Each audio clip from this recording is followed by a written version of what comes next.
Good day, everyone. So, we are the group 2, and our topic for today is all about the female confidence gap and feminist pedagogy, gender dynamics in the active engaged classroom. So, this chapter kay mag-review ni siya of how gender dynamics influence student engagement and performance in active learning settings. And it will explain how we might employ feminist pedagogy to more fully consider the role gender plays in an active learning environment. So, unsa jud ni ang gender dynamics? So, based on my research, it refers to the relationships and interactions between and among people based on their gender. So, mga interaction is between sa tanan kana among people and bisag unsa nga based on their gender.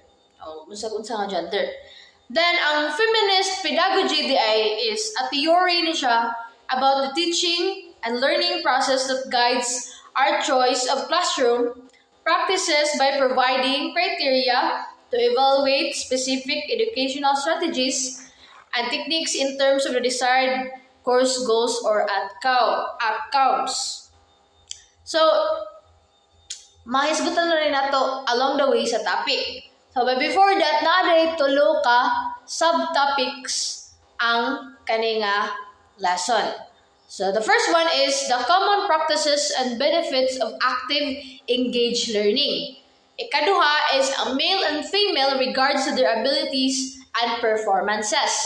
Then, ikatulo, methods in active engaged classroom feminist pedagogy to offer solutions to help students of all gender succeed in these high-impact environments. So, unaho na to ang common practices and benefits of active engaged learning. So, karon kay based on my observation, more on active engaged learning ang matag school and gi-engage na every classroom setting sa matag classroom. Then naay mga common practices and benefits nga makuha nato sa kung ang usa ka classroom setting is naay active learning, naay active engagement learning. So the first one is develop collaborative skills. So, kani siya nga ang active engaged learning is maka-develop din siya og collaborative skills. Kaya nga naman, ang collaboration is a pillar of most active learning approaches. And of course, kay sa una tradition kay most paper and pen task trabaya kasagaran na essay. So, wala jud kaayo collaboration galing nga mahitabo. Like, passive lang kaayo ba? And, But karon, ganay gi-implement authentic assessment, mga performance, So, by this, mga activities, ma-engage yun ang student, labi na, maka-develop sa sila og collaborative skills. Kaya of course, kung mag-group activities ang usa ka teacher, pag-group activities ang usa ka teacher, kay naaginay ka ng brainstorming, kung anong ideas, nanadira kung magsigimog ka na, nagkuyog ang mga matag members sa group, kay of course, nagi collaboration ng mahitabo. So, siya. Ang ikaduha is encourages risk-taking. So, students may initially resist the move to active learning. Yes, kay more on this kasagaran sa mga students ron is dili kayo ganahan og mga performance or mga active learning in environment, ganahan na sila passive. But karon gipaningkamutan sa mga teachers o labi na aning active engaged learning nga mo come out jud sila sa ilang comfort zone ng mga students. Kay for example, wala ka sila confidence wala ka sila self-esteem nga share sila ideas nya mo for example mo report sa tubangan by this nga kanang kuan assessment kay ang students maka kuan jud og risk kay of course kanang individual reporting so kanang kinahanglan nga mo tabi jud ka mo share jud ka para ang students kinaadyo jay kanang ipagawas nga ideas sa iyahang kaugalingon. And at first kay syempre kay dili kanang ang bata kay kuan pa yun na siya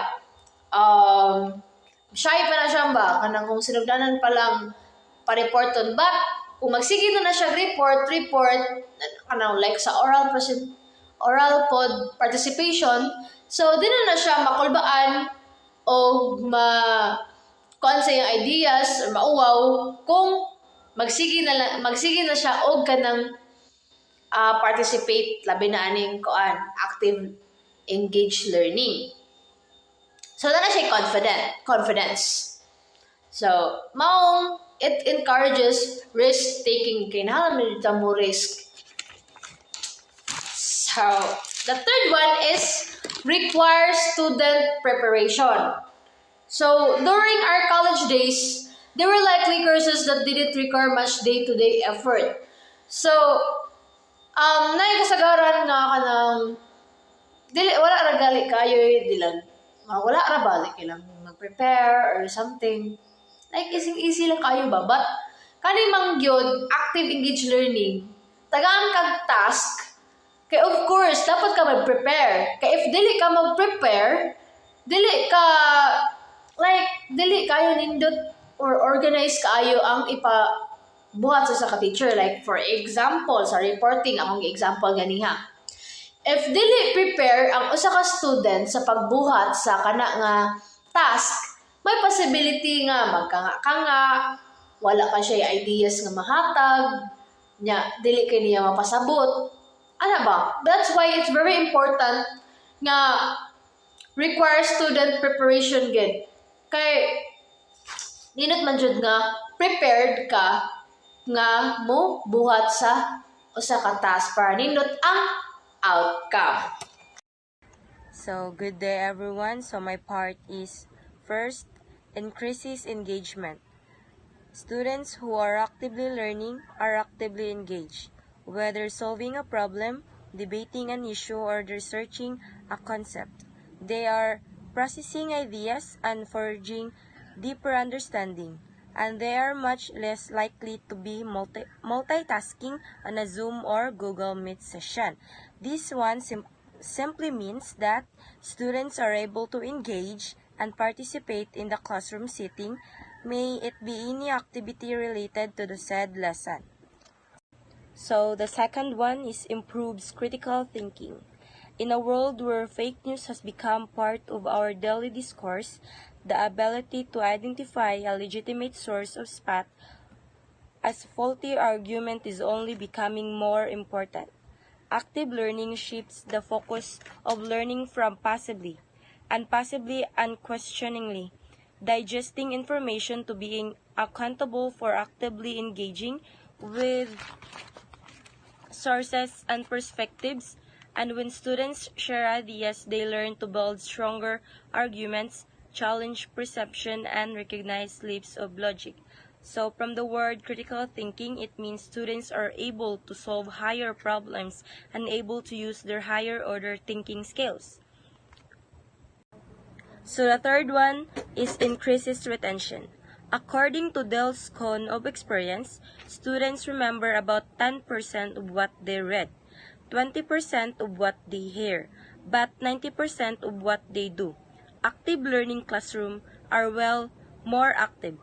Students are often applying their ideas, working on collaborative projects, or using approaches like design thinking process to solidify their learning. So, this one emphasizes the idea of active learning, that being an active participant in the teaching-learning process helps a child become more independent as well as be more flexible. So the common practices and benefits of active and engaged learning is increased engagement. So students who are actively learning are actively engaged. So ang katong mga estudyante nga active gid mo learn is also an active gid sila mo engage sa mga activities. So whether solving a problem solving, debating an issue or researching a concept, they are processing ideas and forging deeper understanding. So students are actively engaged, is whether kung mag-solve sila problem, mag-debate or mag-research, kana bitang mga activities nga maka-process og ideas and maka-forge gid sila og kanang deeper understanding. So kana nga engagement is mo-occur na siya kung ang learners is actively involved gid siya sa mga activities nga nag-require of mga critical thinking, like kato kung giingon ganiya nga debating, problem solving or researching an issue. So ultimately, increased learning leads to deeper understanding, involves retention and better academic outcomes. So next is improves critical thinking. So ang common practices and benefits of active and engaged learning also improves critical thinking. So in a world where fake news has become part of our daily discourse, the ability to identify a legitimate source of or spot a faulty argument is only becoming more important. So sa kalibutan to karon is part nam gid sa atong lives ang mga daily discourse, and what is important is you have the ability to identify the legitimate source, or kato bitaw mga nagi mga source or mga legitimate gid sila nga mga ideas coming from the others ba. So active learning shifts the focus of learning from passively digesting information to being accountable for actively engaging with sources and perspectives. So muna to kung giingon gani ang actively learning is na-shift ni siya from passive, which when we say passive digesting information is kana bitang nidawat ra kag mga ideas nga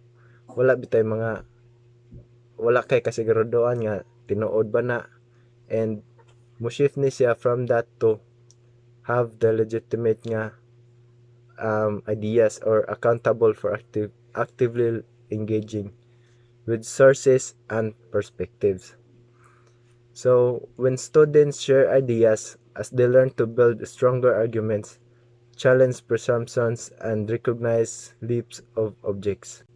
So ang mga students pag mag-share na sila ideas or kanang mag-brainstorm na sila is kanang they will build a stronger argument. So makakuan gid sila mga deeper understandings, and masagol-sagol na to nila ang ilang mga ideas, and makakuha sila og mas acceptable na gid nga answer sa kanaging mga problem. So the next common practices and benefits of active and engaged learning is increased retention. So according to Dell's cone of experience, students remember about 10% of what they read, 20% of what they hear, but 90% of what they do. So according dahil sa Dell's cone of experience is ang mga estudyante dahil is kana maka-remember sila mga about 10% kung unsa ilang gibasa, and approximately 20% kung unsa ilang nabatian, and 90% kung unsa ilang nabuhat. So it explains nga ang mga student is mas ma-remember nila pag-ayo ang usa ka butang kung ilahan na experience. Active learning classrooms are more active. So active learning classroom, so kung ang inyong classroom is active gid sila sa pag-learn, and inyong mga environments is active sa pag-learn, and also ang mga estudyante nimo is mas ma-engage pa bitaw pag-ayo nga kanang mo actively participate sa imong mga activities. Students are often applying their ideas, working on collaborative projects, or using approaches like design thinking on agile processes to solidify their learning. So, ang mga estudyante di is mas ganahan bitaw sila nga i-apply ilang mga idea through um, collaborative learning through kanang by group or like brainstorming.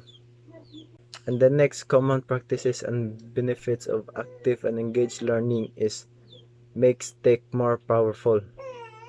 So in contrast to lecture halls, which often have displays that students don't get to use and audio systems that only pick up the presenter's voice. So common practices and benefits of active and engaged learning is also makes tech more powerful. So students karon is dili na bitaw wala na ma-use bitaw nga nagmugamit lang og audio systems and kana bitaw mo pick up raw mga presenter's voice, dili na. So karon ang mga room karon is nanabitay mga TV. That's why nga another benefit po mi siya sa active and engaged learning ang makes tech more powerful. Kay mas gipadali niya ang trabaho sa maestra and more effective na ang pagklase sa maestra and pag-learn sa mga bata. That is why many active learning classrooms are filled with tools and systems that put students at the center. So next is sparks creative thinking. Creativity is one of the key skills needed for the workplace of the future and one of the hardest to teach using traditional methods. So, ang creativity there is mo ni ang pinaka key skills nga imong kinahanglan sa workplace para sa imong future. And ang creativity is lisod ni sa itudlo sa pamaagi lang nga sa traditional methods. Lisod kani siya itudlo sa pamaagi nga sa traditional methods. So active learning helps students understand that creativity goes beyond the Eureka movement. So active learning is makatabang gid siya sa mga estudyante ba nga kanang makakat-on gid sa unsa nga kayang buhaton niya sa kana nga activity. And mas mubiyan pa bitaw siya sa iyang mga nakatunan and mas makadiscover pa siya og lain nga mga ideas and perspectives nga sa iyahaging kaugalingon. So it develops with effort and hard work. So ang creativity is need gid siya og effort gid and hard work.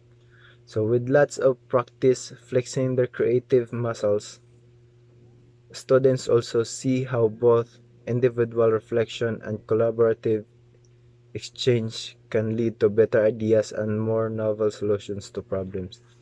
So, sa daghang practices nga iyang gibuhat is they can flex their muscles. Nana ba example is nag-gym ka and of course nagin na imong resulta which is managko imong muscle. So in that you can flex your muscles.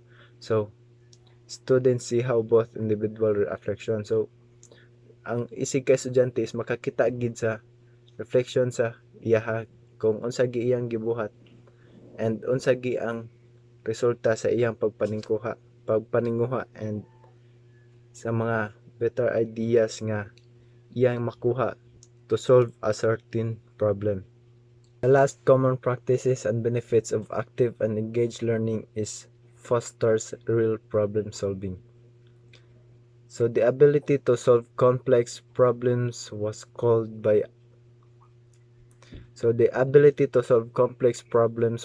out by World Economic Forum in 2015. The most important skill needed for future jobs. So ang ability di ay para pag-solve sa daghan nga problema was addressed by World Economic Forum pagka 2015. And they say nga mao ni ang pinaka important nga skill para sa mga future jobs ninyo. So, since then, COVID-19 changed the world faster than could have seemed possible. So, since 2015 pa man to gikuan, so pag-abot sa COVID-19 is ang kalibutan bitaw is nausab, which is mas gipadali nila ang dugay buhaton, mas gihimo nilang possible ang mga impossible. So in that, so naka-create sila og solution sa mga real problems nga ato ang gi-face ato nga time. So this has only gotten more crucial. Students in active learning classrooms understand that no one has all the answers, so it's up to them to figure them out. So ang mga estudyante sa active learning classrooms is maka-understand bitaw sila or makakat-on sila nga wala sa ilahan tanan ang answer. Naaran nila kung unsaon nila pag-figure out, unsaon nila pag buhat, unsaon nila pag-create og ideas para ma-solve to nila ang solution or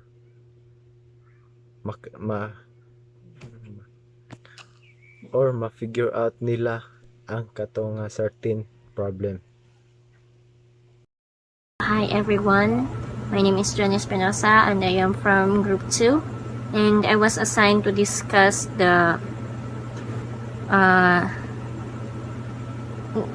gender differences in the classroom. So, ako may mo discuss sa kanang physical differences in gender rules. Yan na siya subtopic, social differences in gender rules. Yan akong ikaduhang i-discuss kay academic and cognitive differences in gender. Nga ang kinalasan akong i-discuss kay kini ang attention paid. So, magsugod ta diri sa differences in the classroom. So gender differences in the classroom. Gender roles are the patterns of behaviors, attitudes, and expectations associated with a particular sex, with being either male or female. So for clarity, psychologists sometimes distinguish gender differences, which are related to social rules, from sex differences, which are related to psychology and anatomy. So using this terminology, gender matters in teaching more than sex. So in spite of any jokes told about the latter. So although there are many expectations, boys and girls do differ on average in ways that parallel conventional gender stereotypes and that affect how the sexes behave at school and in the class. The difference have to do with the physical behavior, styles of social interactions, academic motivations, behaviors, and choices. They have a variety of sources, primarily parents, peers, and the media. So teachers are certainly not the primary cause of gender role differences, but sometimes teachers influence them by their responses to and choices made on behalf of students. So, ang main thought aning gender differences in the classroom kay kanang kuan, daghan jud ang kalahian ang babae ug ang lalaki. So, like for example, no, sa expectations jud no, kay ang expect man jud sa mga tao no, sa mga babae kay kinhin, tas dali mahilakon kayo no, sumugon ra dali ra kay mahilak or kapayason, just like that. And then dapat if babae ka, dapat babae jud kag dilihukan, like hindi ka garabo, no? Well, ang sa mga laki kay dapat isug ka. Mo na gi-expect sa mga tao sa mga lalaki. Like kanang dili mahilak ko, no? Isug jud ba? Like for example, awayon dili mo hilak mo na ang gi-expect sa society sa mga lalaki. So, kung anita sa rules kay ang gi-expect kay ang mga babae kay mas maayo jud mo luto ang mga babae, tas more on cooking jud ang mga babae, no? Like maayo ka sa mga household chores. And then ang sa mga laki kay more on responsible jud na sila sa mga bugat nga buluhaton.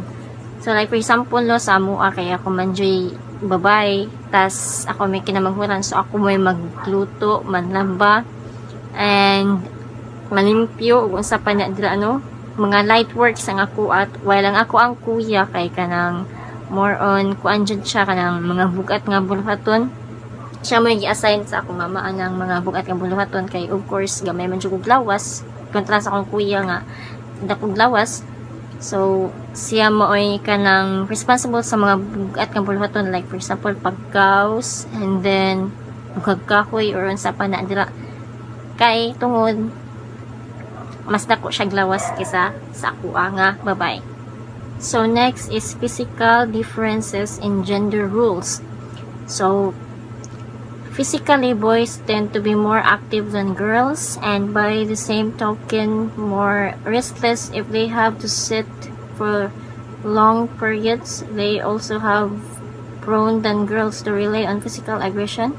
So if they are frustrated, so both tendencies are inconsistent with the usual demands on the classroom life, of course, and make it more likely that school will be a difficult experience for boys, even for boys who never actually get in trouble of being racist and aggressive. So ang main thought sa dili sa physical differences in gender sa kay kanang kuan, like ato sa akong giingon ganiha nga asa ito, so para sa akong giingon ganiha nga kasagaran jud trabahoan sa mga laki kay mga bugat nga works, no?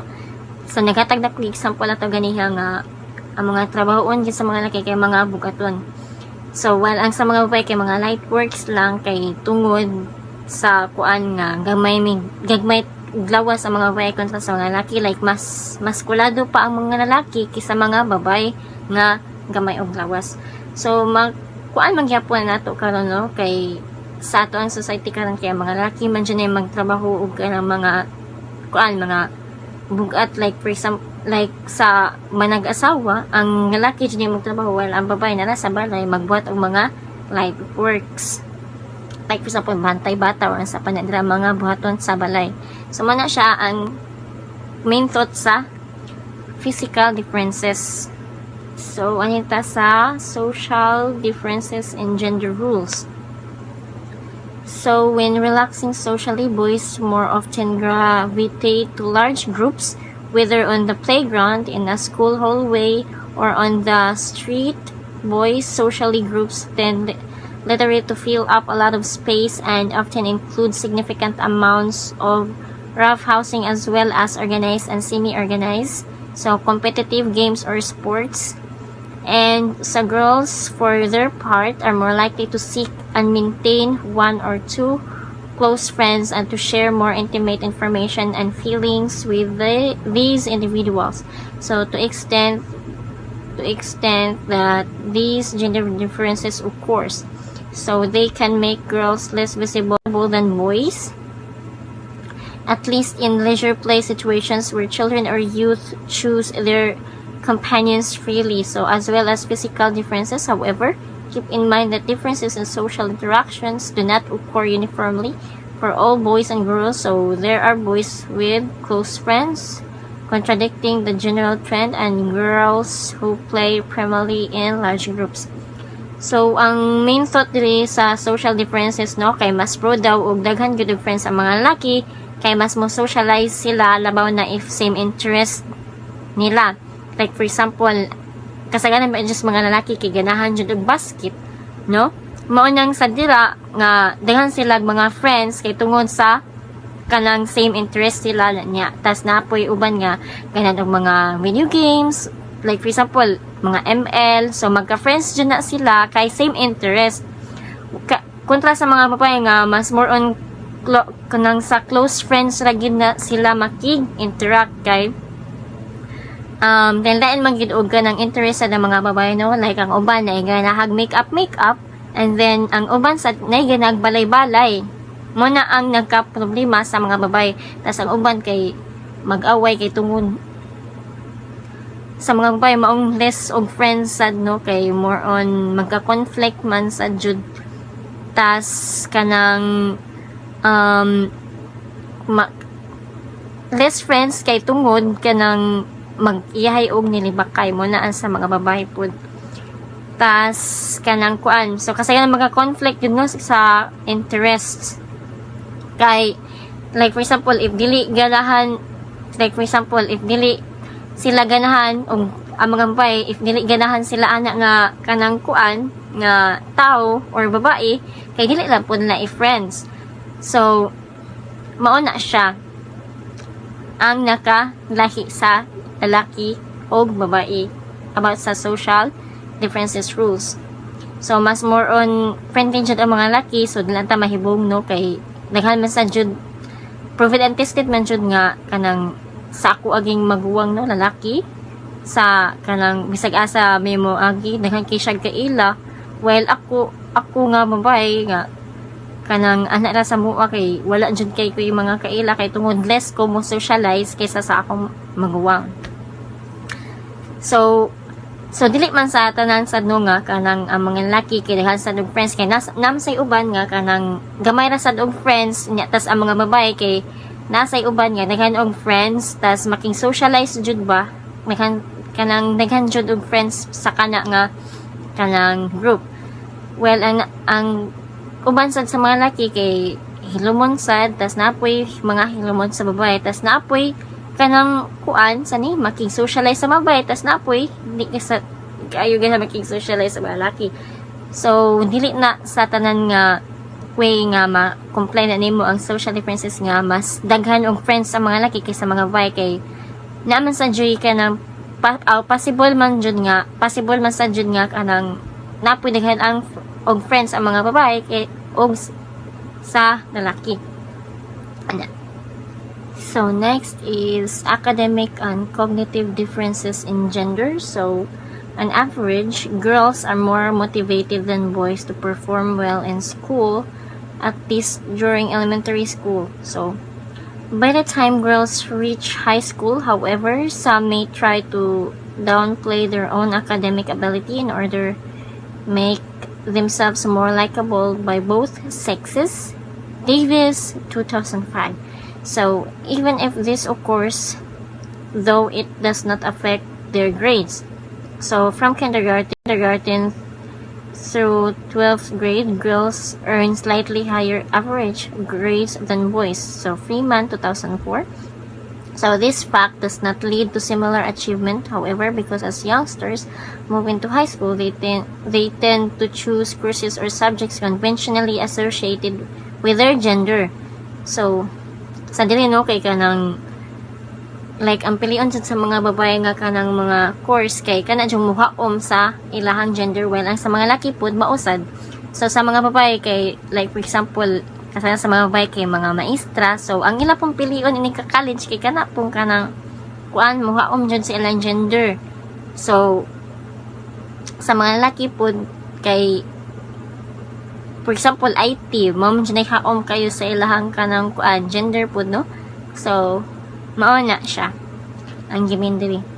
So ang main kanang thought diri sa academic and cognitive differences is kanang so mas sa academic or cognitive differences kay usually yun kay studios ang mga babae, pero in terms sa kamaayo og math kay according sa kanang majority kay ang mga laki jud ang maayo sa math.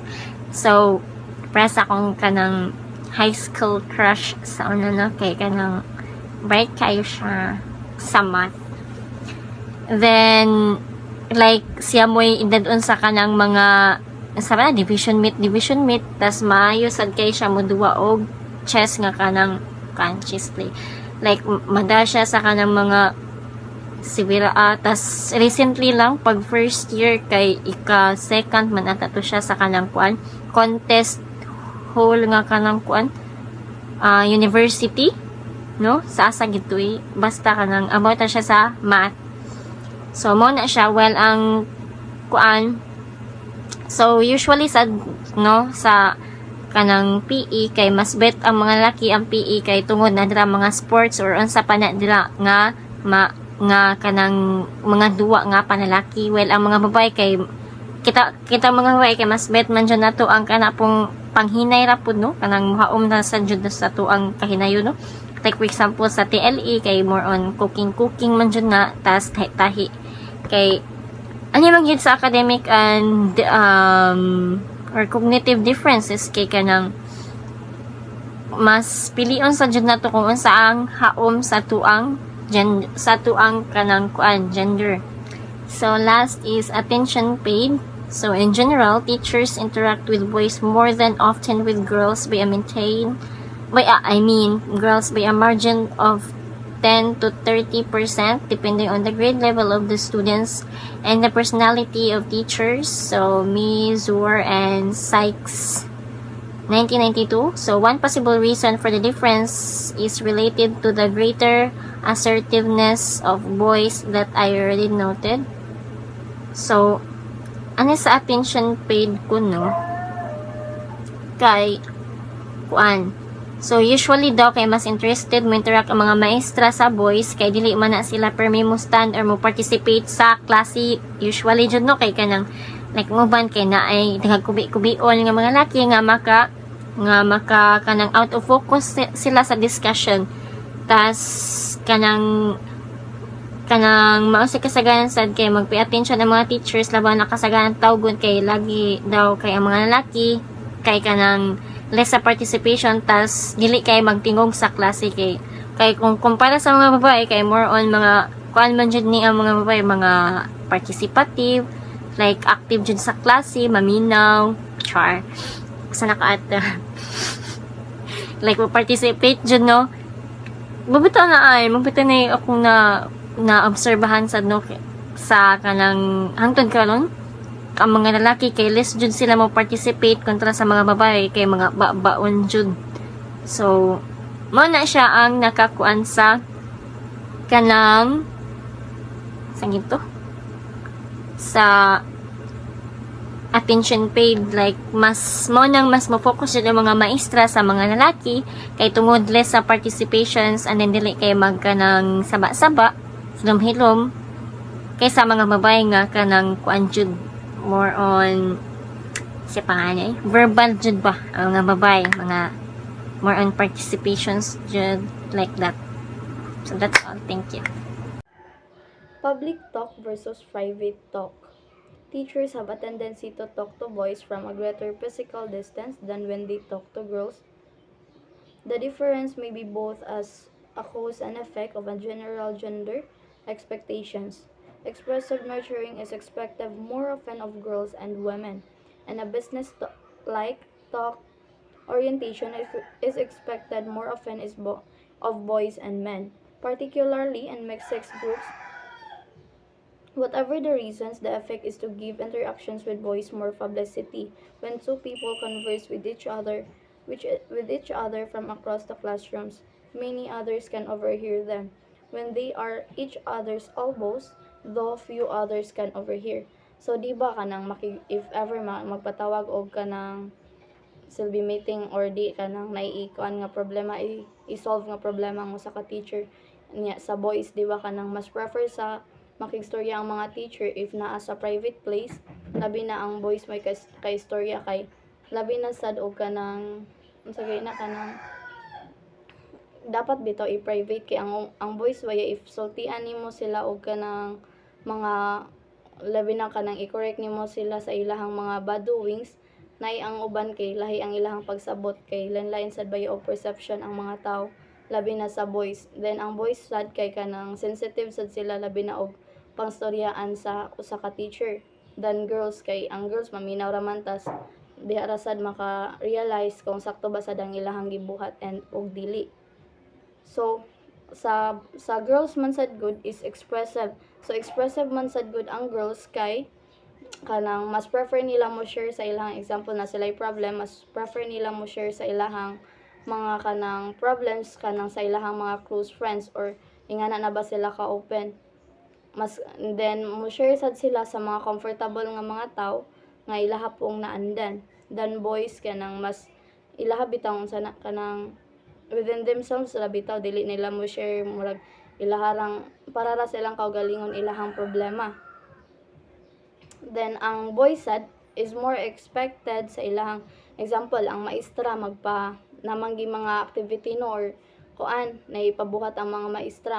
Mas prefer sa mga boys og expected nga ilahang mabuhat ang kanang mga trabahoon like kanang sige na maghimo ba og storage cabinet sa classroom, di ba sila may saligan sa mga teachers kay mas sila man sad ang kanang nay-experience labi na sa balay-balay lang kanang kay di ba sa balay makakaton man ta og mga trabaho nga ma-apply pud nato sa eskwelahan. So mao na makahimo sila og storage cabinet nga magamit sa usa ka teacher, then sa kanang diha mao na nga expected nga sila makabuhat ana. So the 5, distributing praise and criticisms. In spite of most teachers' desire to be fair to all students, it turns out that they sometimes distribute praise and criticism differently to boys and girls. The differences are summarized in Table 1. The tendency is to praise boys more than girls for displaying knowledge correctly, but to criticize girls more than boys for displaying knowledge incorrectly. So, di ba kabantay mo if ever na ka nang magpa-answer ang maestra, if ever na siya lectures, then kanang after kay na siya questions, di ba?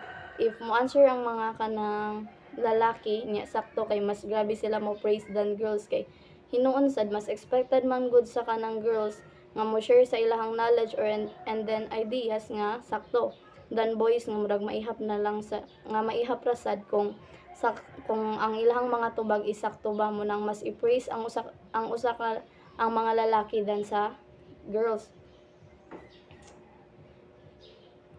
Another way of stating these differences is by what teachers tend to overlook with boys. They tend to overlook wrong answers, but with girls they tend to overlook right answers.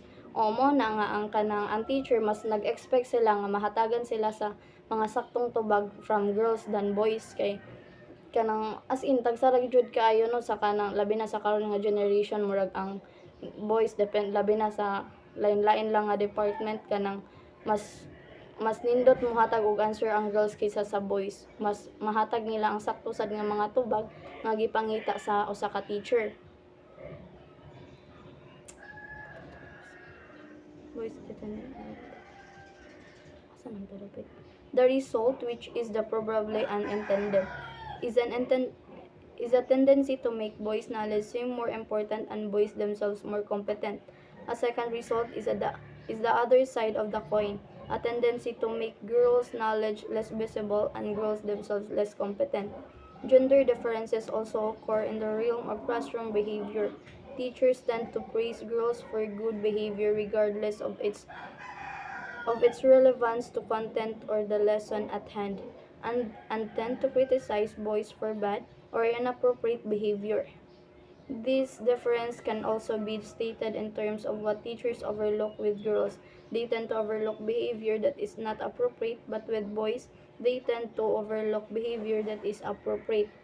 The result in this case is to making girls seem more good than they may really be, and also to make their goodness seem more important than their academic competence.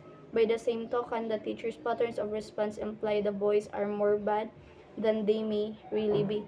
So, di ba kanang sa usa ka classroom, mas expected man sa usa ka teacher no nga kanang mas ma-define ang girls nga kanang mga good, then ang mga lalaki is bad kay di ba sa usa ka classroom kanang mas gisaligan ang mga babay, mas ang behavior nga gi-praise kay ang mga babay. Pero naman sa ubang lalaki no nga kanang ang ilahang behavior kay sakto ra sad, pero in this generation manggod kay kanang mas grabe og kanang mga bad doings ang mga lalaki, like sa ato ang mga nakita sa TV, sa even gali sa gawas, may example nato sa mga bata, lahi gyud og behavior ang lalaki kaysa sa babay.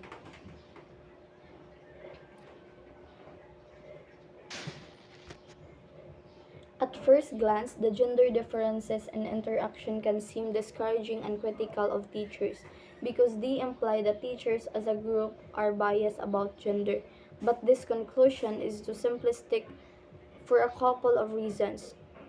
One is that like all differences between groups, interactions patterns are trends, and as such they hide a lot of variation within them. The other is the trend suggests what often tends in fact to happen, not what can in fact happen if a teacher consciously sets about to avoid interaction patterns like the ones I have described. Fortunately, for for us all, teaching does not need to be unthinking. We have choices that we can make even during a busy class. So now we're going to discuss about methods and active. Engage classrooms feminist pedagogy to offer solutions to help students of all genders succeed in this high impact environment. So, ang ma-example na to aning kanang methods in active engaged classroom feminist pedagogy no kay kanang pwede maghatag mm, pwede maghatag ang usa ka teacher og activity nga kanang makapag-collaborate. Pwede siya mo kanang unsa gina i-by group niya ang iyang mga students which is magka-collaborate na sila.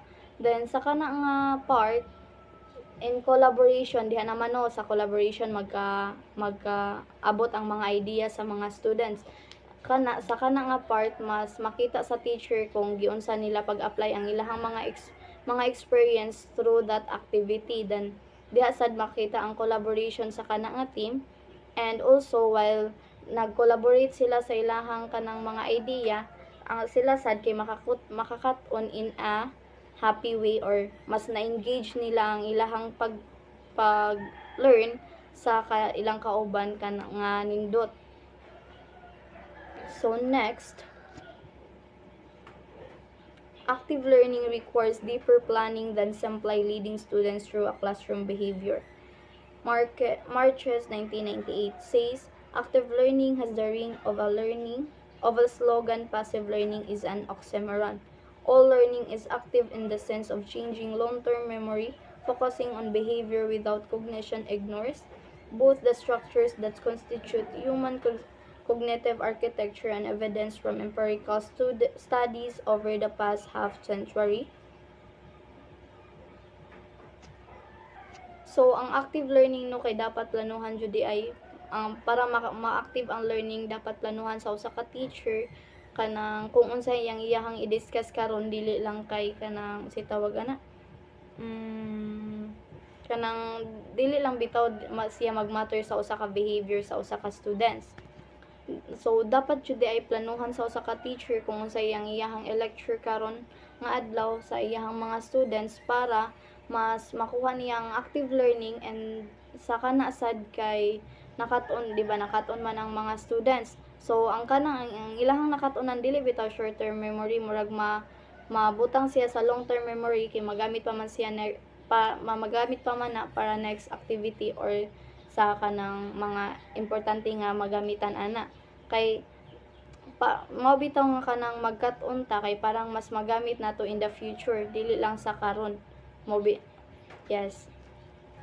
So ang ma-example anino kay pwede instead nga magpa-activity ang usa ka teacher sa mga students, mas maayo if maghatag siya og research or magpa-research siya sa iyang mga students nga kanagaling murag maka-research sila, makahatag og ebidensya nga kanang si tawag ana through that kanang mas makakuha bitaw sila og mga lawom nga information sa kana nga problem. Then sa kana pod nga problem di ba ma-solve man na nga problema kay mag-research ang mga students.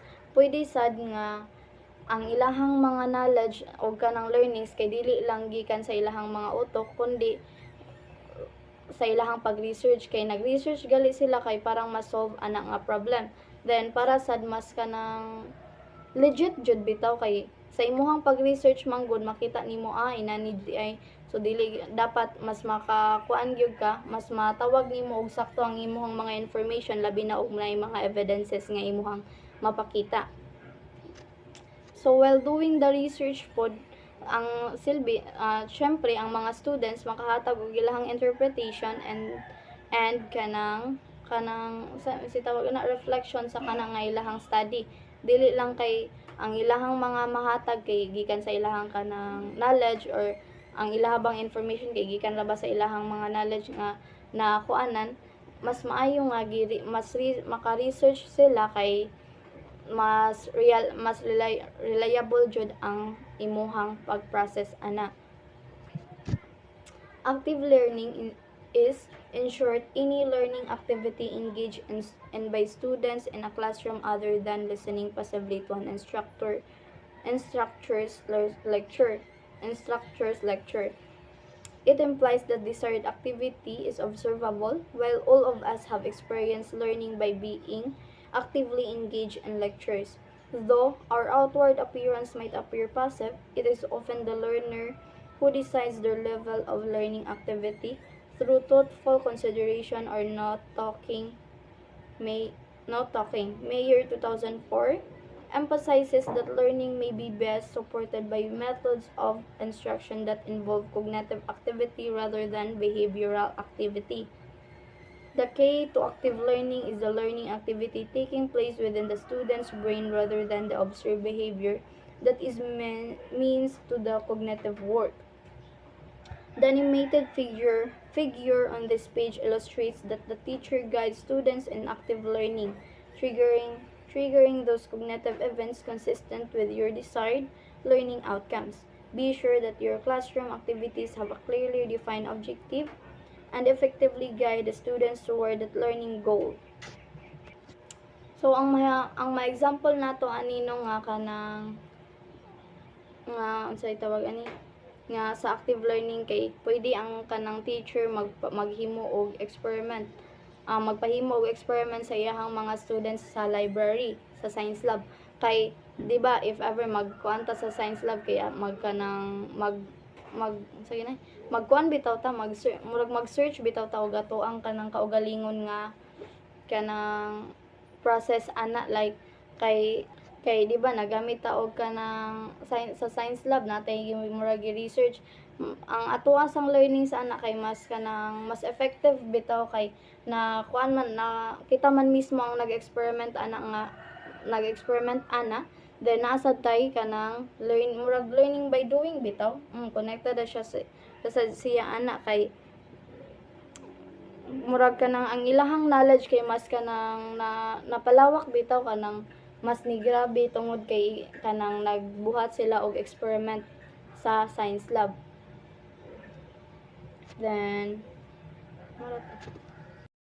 Good day everyone, I am Diane Destus, your 6th reporter.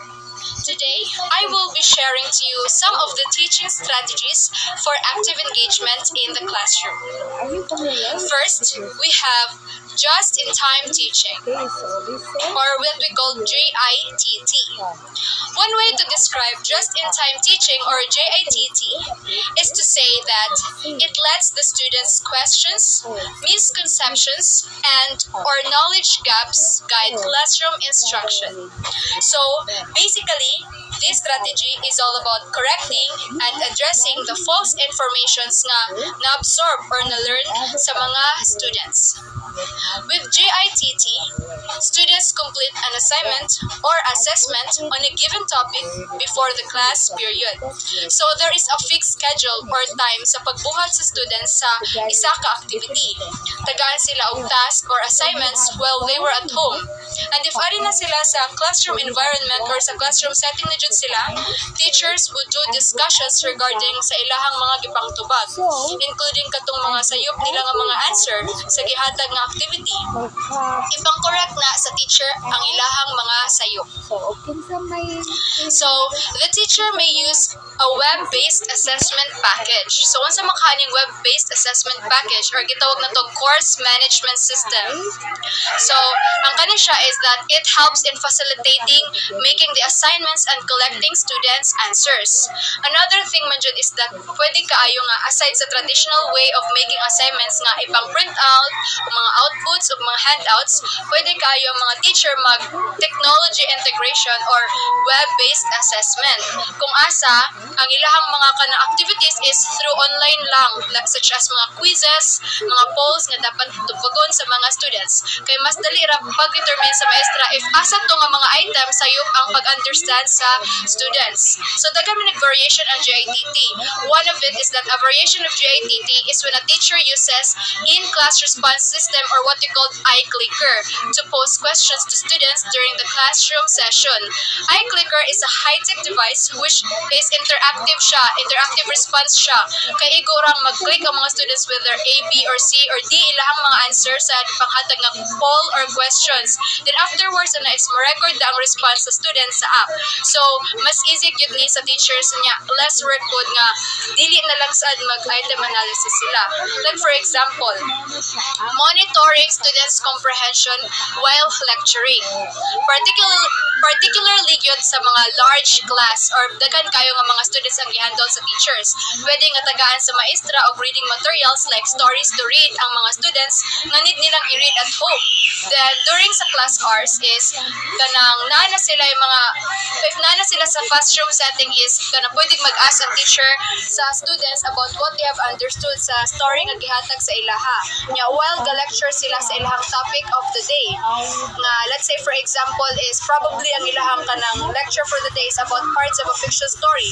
This way mas less consuming kay students already have a brief context about the topic. Although dili sila assured nga what they have learned at home sa ilahang activities is reliable since own understanding or learning raman punto nila.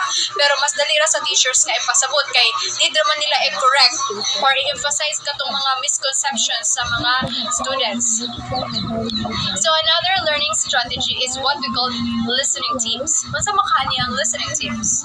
So when we say listening teams, from this word is listening, so kanang najud involved jud ni ang listening skills jud. So listening teams keep students focused during lecture modules or video presentations. They also provide opportunities for questioning and group discussion of key course or concepts. So basically, from the word listening, this is a strategy where students develop good listening skills. So, na mag-share sa ilahang idea, then others will listen. Pwede sa di siya nga interactive kay pwede sa di sila nga katong mga ni-listen is mag-ask to sila og mga questions. This strategy is pwede siya same siya sa mga pag-brainstorm or pwede ka ng mga report. Then ang uban nga ni-listen sa report kay mag-ask pud sila og mga questions sa reporters for clarifications po. So, here's how to set up listening teams. First, create groups of 4 students. Each student will take on one of the roles. So, nani sila mga roles give ni sila pag-create nimo og listening team. So, you can mix up roles within classes or between classes to keep students engaged. So, for example, ang student 1 is ang role niya is example giver or ginatawag na to og facilitator or tutor. So, ang ilang buhatan niya is that they give examples or applications of key concepts. Mao ni sila ang kasagaran mo talk yun, especially sa mga concepts and ideas nga ganahan nila i-share sa tanan. So next role is, ang student 2 is pwede siyang iyang role is questionnaire or ginatawag na to inquisitive student. Ang ilang buhaton is that they ask 2 clarifying questions about the material or gihatag nga idea. Mao ni sila usually gyud ang mga listener nga mo ask og questions to clarify informations nga wala kayo nila nasabtan sa gi-share sa example giver. So next role is that muna gitawag na to devil's advocate or gitawag na to critical thinker. Ang ilang buhaton is that they identify 2 areas of disagreement within the content and explains why. Mao ni sila ang kasagaran nga mohatag og argument, mga contrasting ideas. Nasa di sila in-depth understanding sa topic.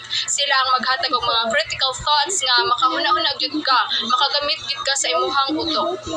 So next one is that pwede na sa role sa nga ginatawag na to og team player or positive believer. So ang ilang gibuhat is that they point out 2 areas of agreement within lecture content and explains why.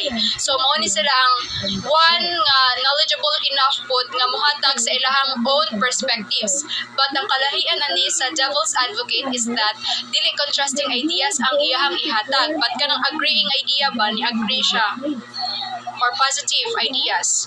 Next step is sa pag-set up sa listening team is that once you have teams nga na-set up, give them their assignment. So first is, while listening to the lecture or video, think of examples, questions, and areas of disagreement and agreement. So, mao na siya ang part nga after sa part sa example giver, mo-work na po itong mga kanang questionnaire or katong mga mag-ask og mga questions, and katong mga kanang devil's advocate o mga positive believer katong mga tag og mga disagreeing ideas o agreeing ideas.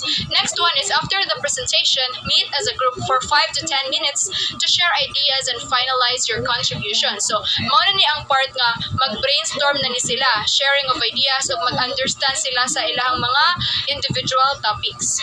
So next one is that groups will share examples and ask clarifying questions of the professor or other groups to solidify their understanding of the key concepts. So mao na ni ang part nga sila after sila mag-brainstorm is that sa ilang group is that i-share po to nila sa uban nga mga grupo or other teams ang katong ilahang mga gipang brainstorm niya. Mag-ask po sila questions ug mag-share sa ideas. So naani siya team nga mo listen then others would talk sad. For example, natay ginatawag og selective perception. Ang selective perception is a powerful concept in psychology and it has many applications in our social life. It is defined as seeing what we expect to see or seeing what you want to see. When something we observe is complex or multifaceted, we can only interpret that information through our preconceptions about the world. So these preconceptions then influence our perceptions and interpretations of reality. Vallone et al. Observed the power of preconceptions in what they called the hostile media effects. When Israelis and Palestinians watched the same news broadcast, 90% of each group perceived that the news story was biased against their side. How could that be? So, selective preconception. So, mo ni siyang mahitabo ni siya when katong ma-understand ta sa usa ka butang base lang sa ato ang own nga beliefs. Pareha sa gihatag nga example nako kaganiya about Palestinians and kanang Israelis nga in which although both Israelis and Palestinians watch the same news report, nagihapon sila ilahang pagsabot ato nga report. Maybe isa sa ilaha is positive ang thought, walang usa is dili. So lain ang ilahang pag-interpret sa information since naiuban na baliwala bitaw sa ilaha ang mga bati nga informations and mas ni-focus sila sa good ones. And napoy uban nga mas fokusan to nila ang bad kaysa sa good. So this is the reason why nindot sa di siyang team listening strategy because we get to explore different perspectives from different set of people if we just listen carefully to what they are saying. And open sa ta sa different perspectives sa uban. So next learning strategy is what we call structured sharing. So when we say structured sharing, it is a technique that helps students review the content of the class or presentations from different points of view. And at the same time, it helps you assess whether the students are learning the intended information, and you also discover what questions they may still have. So basically, ang kanila siyang structured sharing is all about testing. If naba ni sila yung mga nakatunan through sharing sa mga informations sa kung unsa bitaw to ilang mga nasabtan sa usa ka presentation. Kani siya is mostly ang students is mag-share lang jud ni sila sa ilahang mga understanding because through sharing you foster mutual learning kay you are sharing what you have learned and others also share what they have learned. Mura rin siya og give and take. Nakaka-i-share nga info, tapos i-understand sa uban, then ang uban pod is napod ni sila i-share nga info or informations, then ikaw pod ang mo-understand. Any number of students can participate ang kaning structured sharing, but the best size is between 20 to 30 jud ka students. So broad kay siya.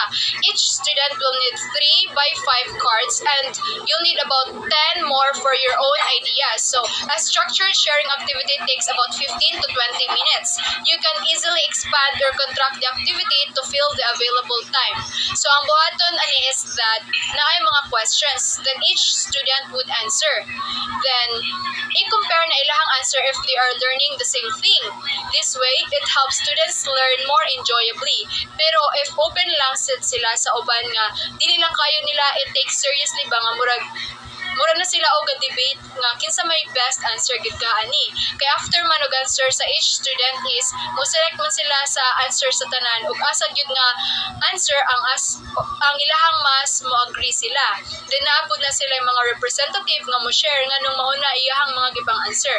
And that is how structured sharing works. Students interact and should be open for others' answers. Kay kanang, as I have said, no, dagan gid kani sila mga boards nga gamiton kay kanang suwat man nila tanang mga kanang ideas tanang nila. Then, ang kanang mga ideas is kanang basahon po na nila sa uban. Then pwede ang uban is mo agree sa imong ideas or pwede po ikaw mo agree po ka sa ilahang mga ideas. So mura po gina siya mga nag-share lang dyan mo sa inyo ang mga understanding sa usab-usaba. Una siya ang advantage ginaning kanang structured sharing no is that kanang dagan sad mo maka explore sa dagang mga perspective from others put and kanang possibly put is ma-influence mo sa ilahang mga kanang thoughts or sa ilahang mga ideas or pwede sa ikaw mismo maka-influence put ka sa uban nga kanang mga students. Okay, student as the teacher. In this type of learning experiences, the students prepare an actual lesson and a given topic by their teacher, in which they will discuss and present their topic. It will range from 10 minutes in a small group to a 30 minutes activity presented to the whole class. So, sa students as the teacher di ay, kanina type of learning experiences kay ang mga students maoy mo prepare og mga actual lesson na ilahang i-discuss or i-present sa tubangan sa ilahang klase. And then, ang katong ilang i-discuss sa topic is given na to daan sa ilahang teacher.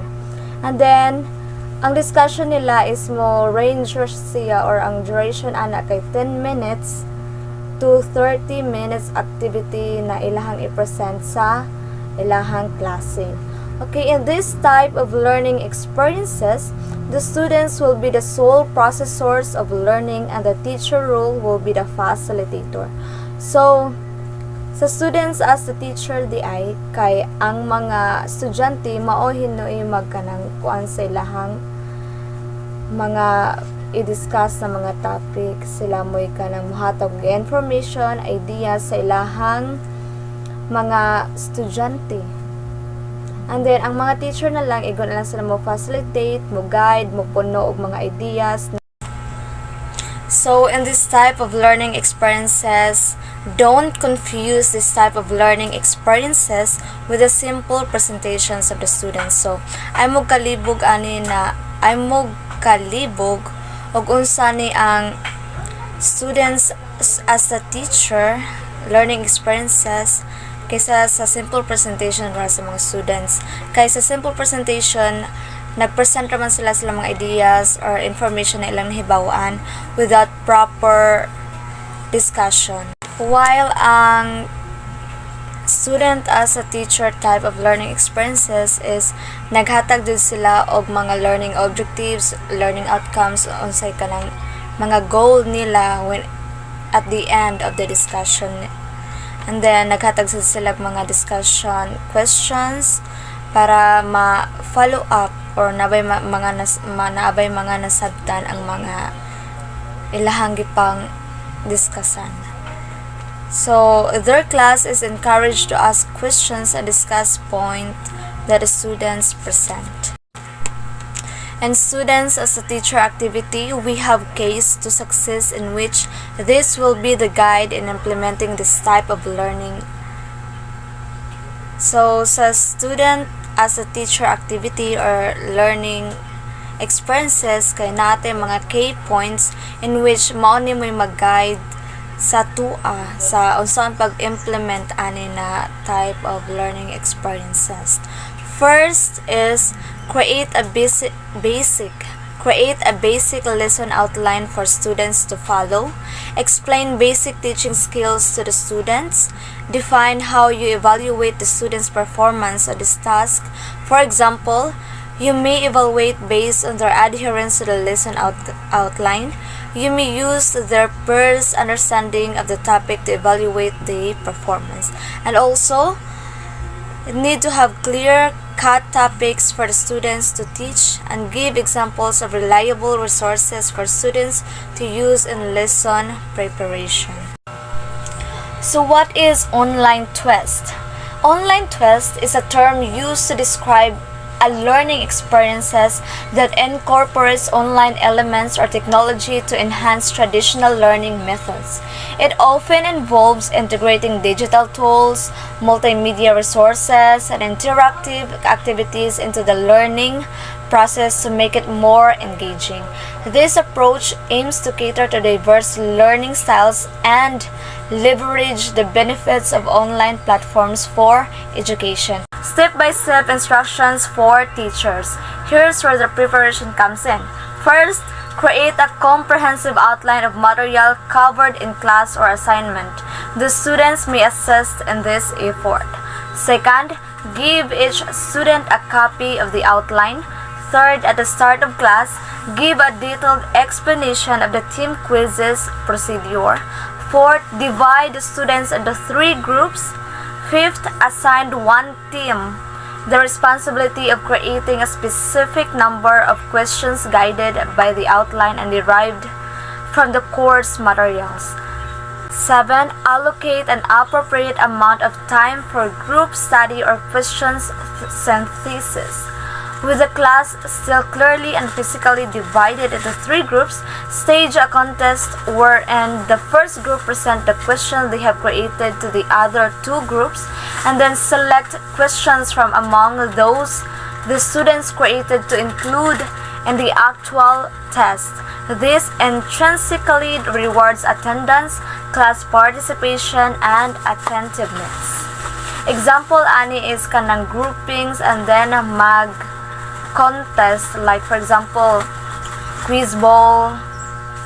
By following these tips, teacher can create a supportive and inclusive learning environment that accommodate the diverse needs and preferences of their students.